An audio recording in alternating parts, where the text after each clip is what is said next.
what's up, everybody? Happy Thanksgiving weekend, but we have some new information to pop in. Hope everybody had a great holiday weekend. I just want to pop in and give you guys some new information on what's going on with the Shanquella Robinson case. You guys, listen, I have a playlist. Go check it out if you want more in-depth information, but let me just take this from the drop. There are screenshots showing that when Shanquella was being brutally attacked, somebody was FaceTiming someone. We have what Malik actually put on his Instagram. This is Dejanay's friend on his Instagram live, October 30th. This is the day after Shanquella transcended to heaven. We have that. We're also going to go over what was actually in the log when they checked in, the way Winter Donovan was not present when they checked in to the hotel. We're also going to go through the medical report. You guys, there is so much going on in this case. I have to break it down. Please watch this video to the end. If you have to leave, come back to it. But y'all, let's get into this. We also have an update on Mexico prosecutors. You guys, no one has been arrested and no one has been detained. We have proof of that too. No arrest and nobody's been detained. At this point, we might have to ask, are they on the run? Who knows? At the very least, they have not turned themselves in. Y'all, let's get into it. Let's talk about who the arrest warrant was for, who's actually been detained. Sources are saying it's no one. We'll get in that in a second. We're also going to talk about the money that was stolen from Shanquella, and we're also going to talk about the timeline that the Cabo6 gave. We're going to break apart their story using their own Instagram lives from the night before and from the day after. You guys, the more we look into this, the sicker and sicker the case gets. However, we have a responsibility to look into everything, to leave no stone unturned. Let's just get right into it, okay? Just to bring everybody up to date on what is going on. I'll be quick for those of you guys that have been coming to my channel, but I just want to get anybody new up to speed. One, there are rumors going around that everybody knows whose name is on the arrest warrant. That is absolutely false. As a matter of fact, we can surmise a few things. We know Dejanay was on camera attacking Shanquella, as you know, right? We also know that there's a second tape that the family claims exist. However, people are saying, and by people, I mean people that are speaking directly with the prosecutor, that there actually is a second tape. And that second tape shows another person. There is Winter Donovan, who has also been alleged to have attacked Shanquella. Now, let's get back into what we actually know and what the Mexican prosecutor is saying. One, oh, I'm sorry, I was getting you guys up to date. I got ahead of myself. Okay, so listen, nobody knows whose name is on the arrest warrant. There is a name on the arrest warrant. Mexican authorities are declining to give the name. Why is that? Because in homicide cases, right, like this, they typically do not give the name. But think about it. A lot of deaths in that area are sometimes caused by the cartel. If you know who's getting arrested and they can take everybody down, what's the odds that they don't make it to court? What's the odds that they don't make it waking up? What are the odds? They keep the name private because also they don't want everybody putting pressure on the accused to maybe say stuff or do things. So they move in silent. There is a name on the arrest warrant. It has not been released to anyone.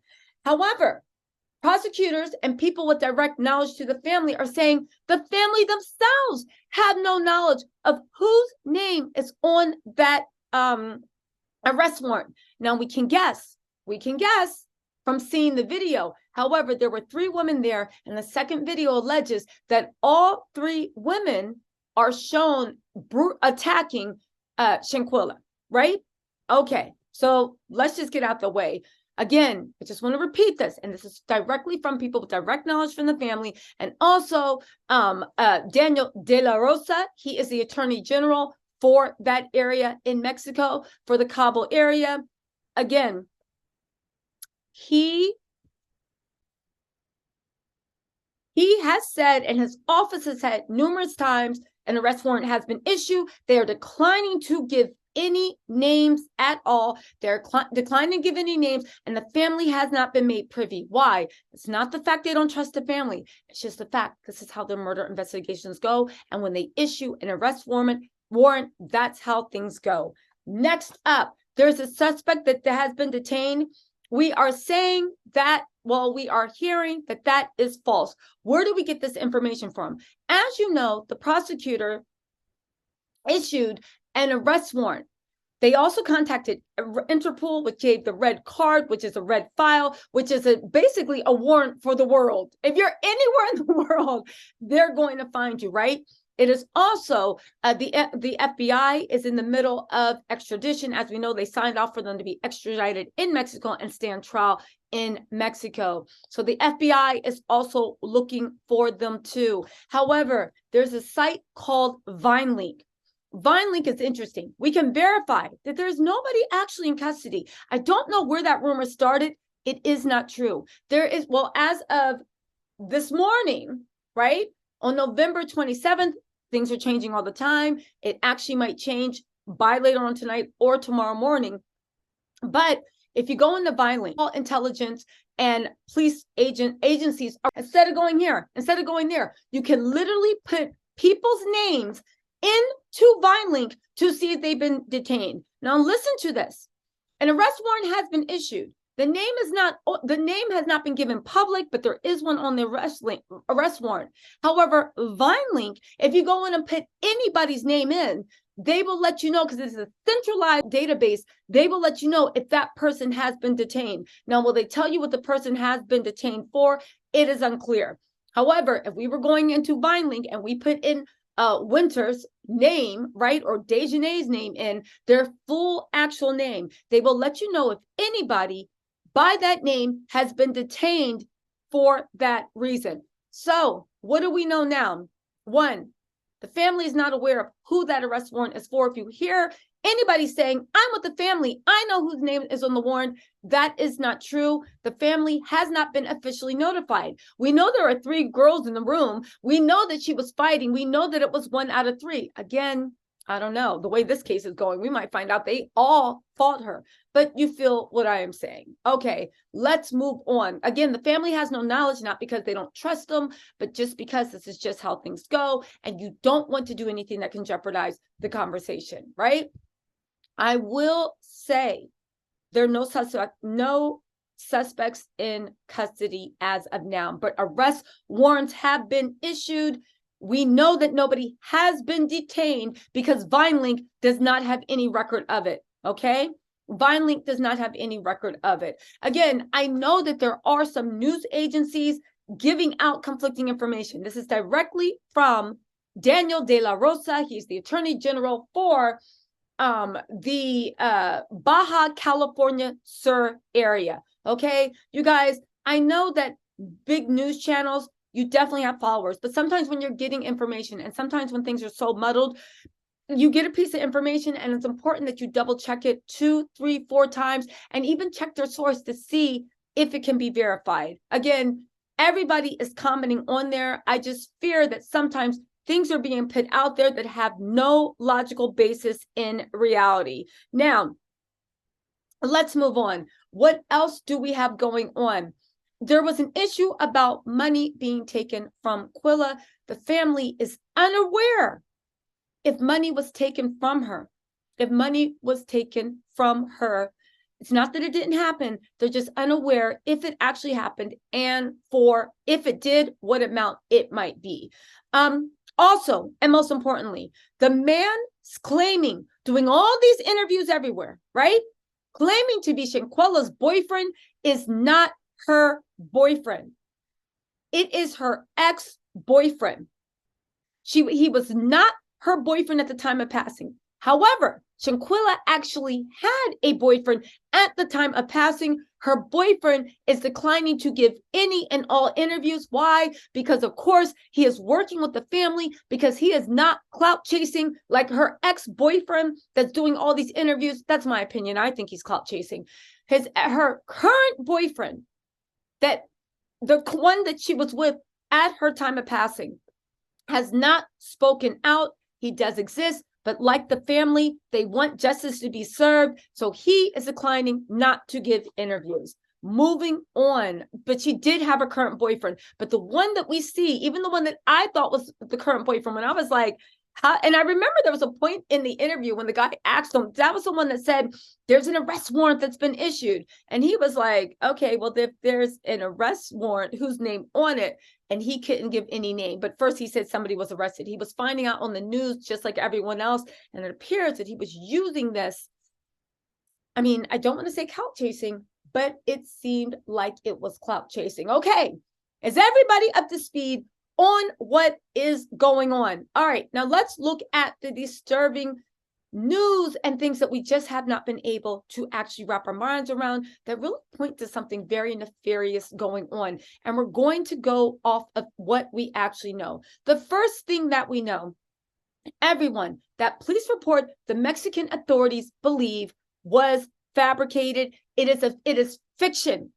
The only thing we can go right now is what the Mexican government is standing by and what they use to issue the arrest warrant by. And what is that? That is the official death certificate from the Secretary of Health in Mexico. Now, as we know, they have Shanquella, they have her time of death at October 29th, 2022 at 3 p.m. Central Mexican time. All right.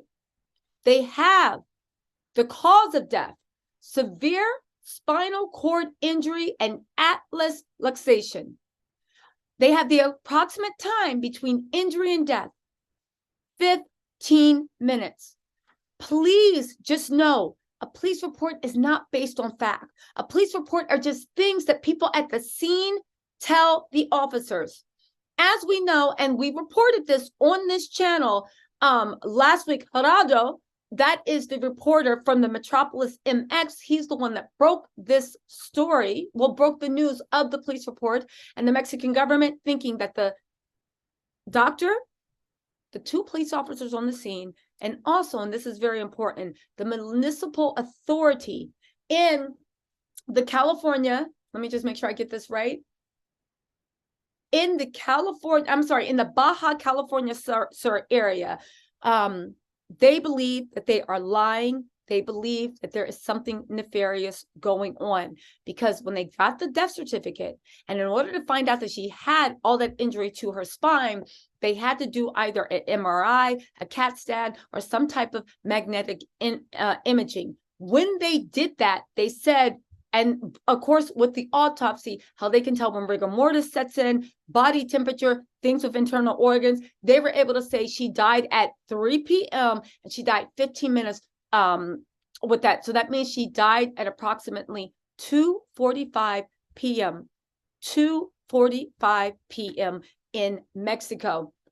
We have the death certificate. There is no way, and for everybody saying, oh, but the police report, the Mexican government has those 4 individuals under investigation. Again, the police, the doctor, and a municipal person that worked in that area, they actually gave the Cabo6 the okay to travel back to home to America, to which the Mexican authorities are saying that should have never happened. But getting back into this, again, the police report is a thing of fiction. Even the Mexico authorities don't believe it. We need to start looking at what the hell our evidence is.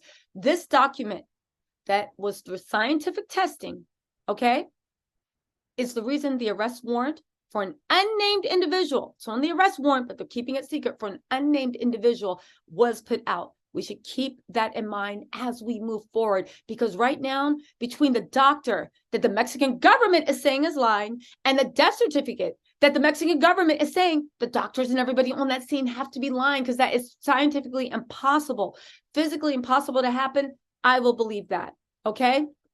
Let's move on to the next thing, right?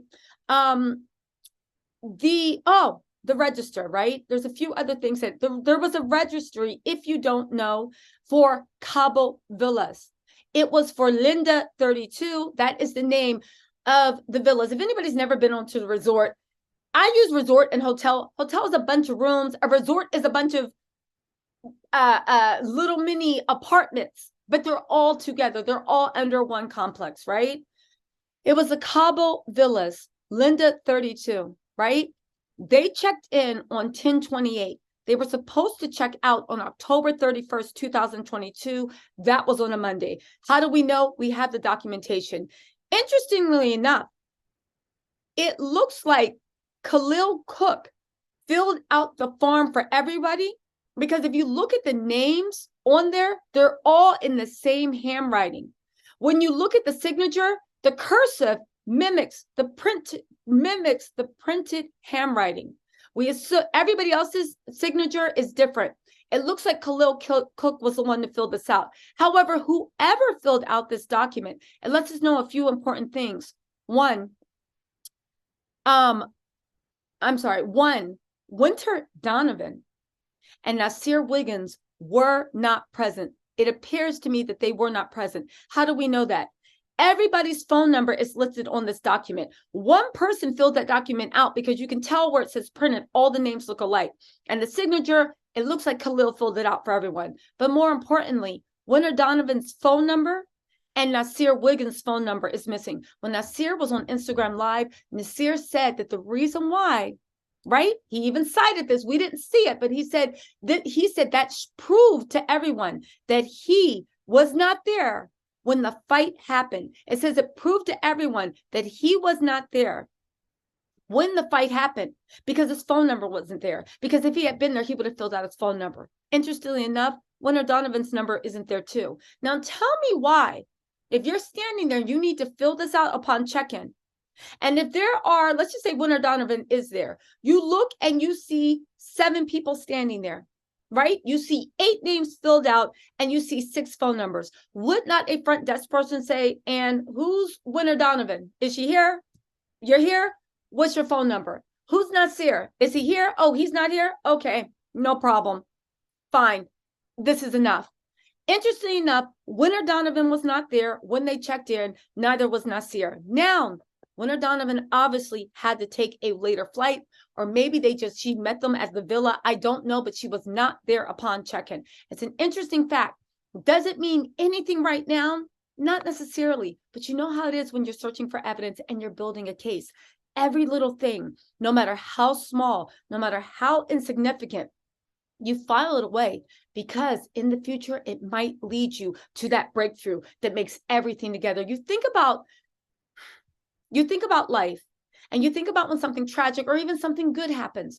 There's a million little strings that come together to weave the fabric of life, the fabric of day-to-day of what happened. A million things, a million coincidences, a million planned things.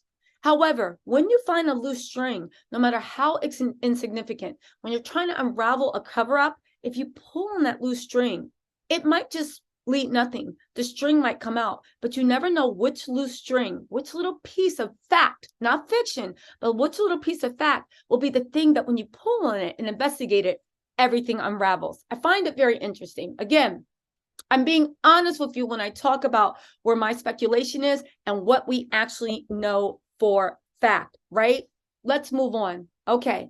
This is another very disturbing thing that no one has actually talked about. When the fight was happening, I did watch the video. The video was a lot. I would advise if you don't have to watch it, please don't watch it. I sat there and thought, why did I watch it? It was a lot. However, when you zoom in on the people that are videotaping the fight, there's this screenshot. Everybody assumes that whatever happened with Shanquella, whatever happened to her, they were taping it. But there was something else going on, because if you look at this screenshot, one of the people that were supposed to be taping it was actually, it looked like they were on FaceTime. If you see, this isn't recording, this is a FaceTime call.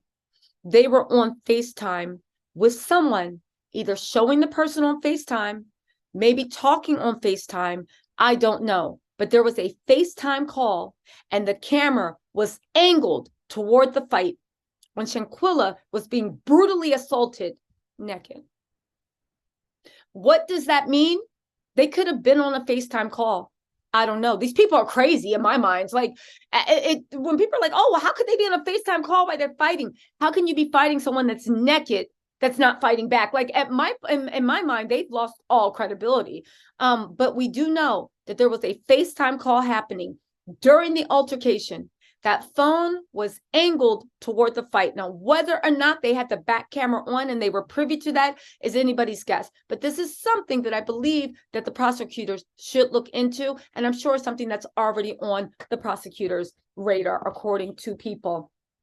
Also, we know something very, very, very important. The day after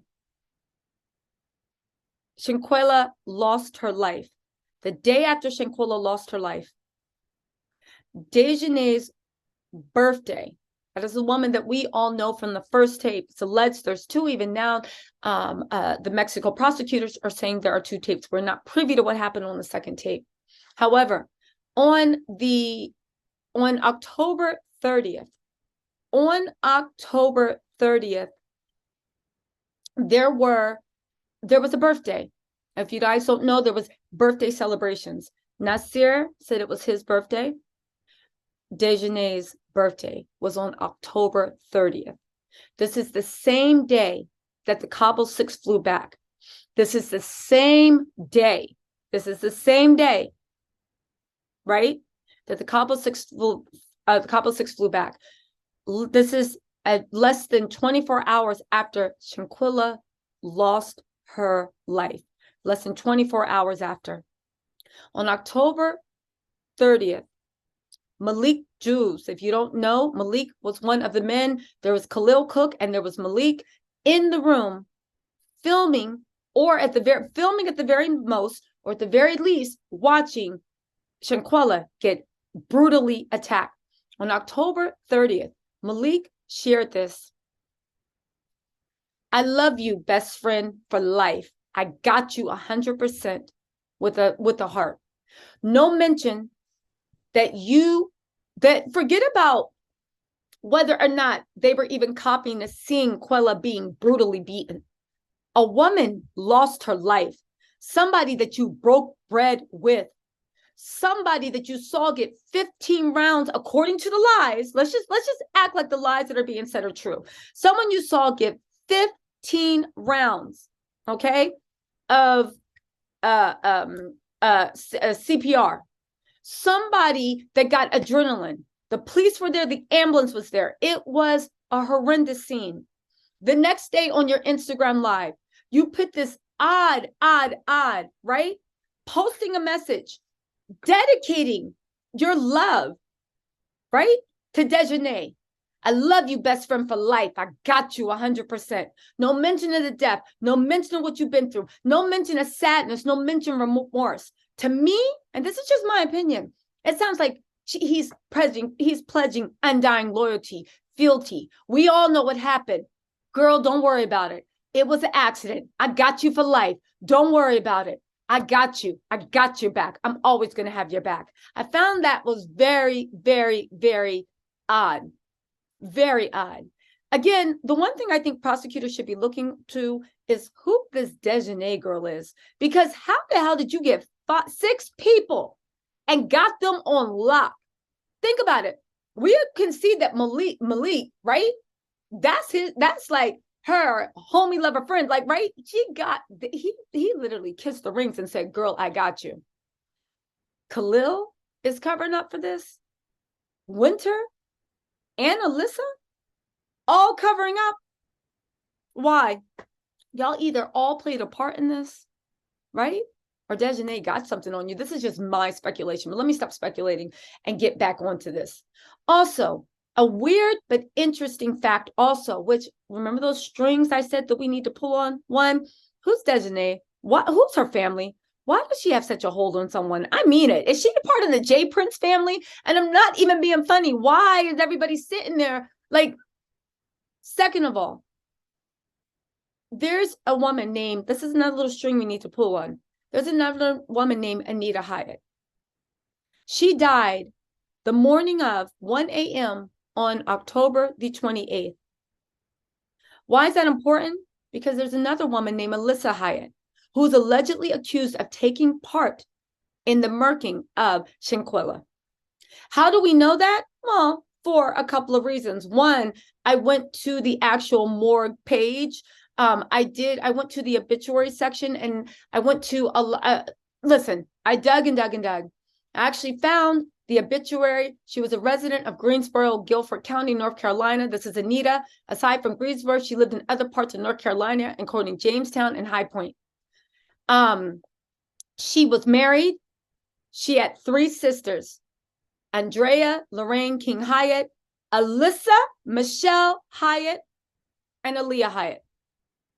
Alyssa Michelle Hyatt is the government name of the same Alyssa Hyatt that left the morning of the 28th, or the afternoon of the 28th, to go to Cabo6.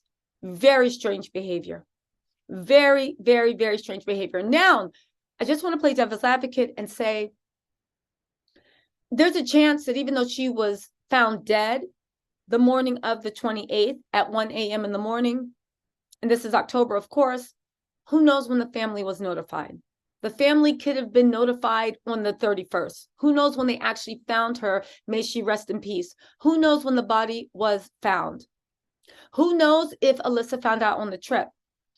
If, and this is just me speculating, Alyssa found out on the trip, what the hell does that have to do?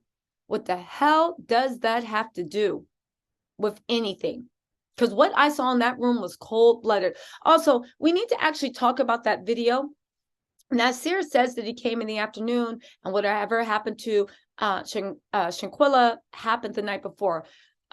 We know that is impossible, because when you actually look at the video, there is light coming through the windows. It looks like morning light.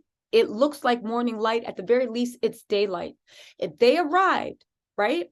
If they arrived the day before, and he wasn't there, and he came straight there, and the time of death on the autopsy report says that it was at 3 p.m., that means that that beating had to happen that morning or that afternoon.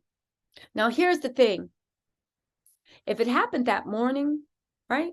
If it happened that morning, rigor mortis would have set in. It takes 2 hours for rigor mortis to set in. Rigor mortis would have set in, right? So when Nasir got there, there should have been rigor mortis if it had happened that morning. However, we have the autopsy, right, saying it happened at 3 p.m. Now, Nasir, oddly enough, says he got there at 3:26. And everybody said, oh, she's laying down in the bed. But the autopsy says that she should have already passed away. Now, maybe he has his times wrong. I'm not saying he's guilty of anything. I'm just saying that, again, as a prosecutor, you would look, I would hope that the police in the investigation would look further into that. Because at the end of the day, how is it that he didn't notice? He didn't know what was going on with the fight. He didn't notice any. I just don't understand how I come in and I say I'm so close to you that I put on Summer Walker. He said he remembered that. I go and I rub your head. I turn you over. I bring a bag because you got alcohol poisoning, and I stay with you until the nurse comes. The nurse came approximately 30 minutes later. Maybe. But if I'm doing all that, wouldn't you as a human being walk in and be like, yo, what happened to her face? What's going on? What happened to her face? Because even the nurse, according to Nasir in his own live, said, in his own live he did, the nurse was like, yo, she got a busted lip. She has blood in her whole eye. She has a huge knot on her thing. And the autopsy report said she had bruising all up and down her back. Severe bruising. Again, it's one little thing. It doesn't mean that Nasir was involved with it, but it's another little string that I'm sure the investigators are pulling on. I'm sure.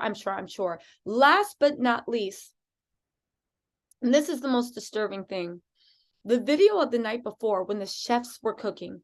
The videos of the night before when the chefs were cooking. We need to actually talk about that, right?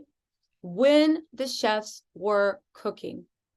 This one I find to be, you see you see Khalil walking up. Listen to this, right? Just listen. First day, buddy. Buddy. She threw four. Okay. So he says, we got another one. She's through. We got another body. This is what leads me to believe that if I was an investigator, I would take a step back and say, was this a setup? Because even he said, she's through, we got another one. He was trying to make it seem like she was drunk and out of it. And, oh, she's done for the night. She's through.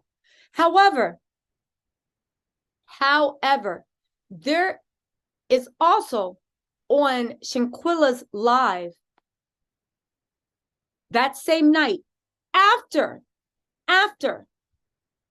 Khalil posted that on his live, where she was looking at all the food and getting drinks and eating tacos and in such a great mood. And you heard her voice. She sounded pretty sober to me. Does that sound like somebody that was done for the night? Does that sound like somebody that was through? We got another one, this and that? Or does it sound like someone, from Khalil's point of view, that was trying to put up an alibi for what was to come the next day? Again, we have Quilla being up, eating with a healthy appetite, sounding fine, laughing, giggling. Does that sound like somebody that was through? We got another one that was done for the night, that had drinking too much, right? We have that odd message that Malik put up, pledging his loyalty to Detained on October 30th with no mention of a body. Okay? We got Nasir in his live that did no favors. We got the autopsy report. We got Vine link, right? We got the curious case of what happened to Alyssa Hyatt and how this woman went on vacation after you just found out this about your sister. And again, her sister was 31 and into information security or something. Please don't say this was retaliation, because we don't even know when Alyssa found out. And why would you go on a trip with something, girl? Anyway, that was just a weird, anyway, the point is, let's just talk about what we know. Why would she go on a trip with someone? Like, this is not Justice League. I know, anyway. We have all those things in unison, right? Winner Alyssa Hyatt, she was there and she witnessed. Winner Donovan, Dejanay Jackson, Malik Dyer, Khalil Cook, Nasir Wiggins, all of them fiercely loyal to Dejanay, to the point of y'all got yourselves involved in something. But again, I think they're all loyal because I think they're all culpable. Anyway, guys, let me know what you think in the comments. I will keep you posted tomorrow. I do have it on good authority that something big is coming out Tuesday or Wednesday. Just trust me on this. It looks like there might be a new development either Tuesday or Wednesday of this case. The girl is going to report on it. Let me know what you think in the comments. And also, yeah, I have a whole playlist.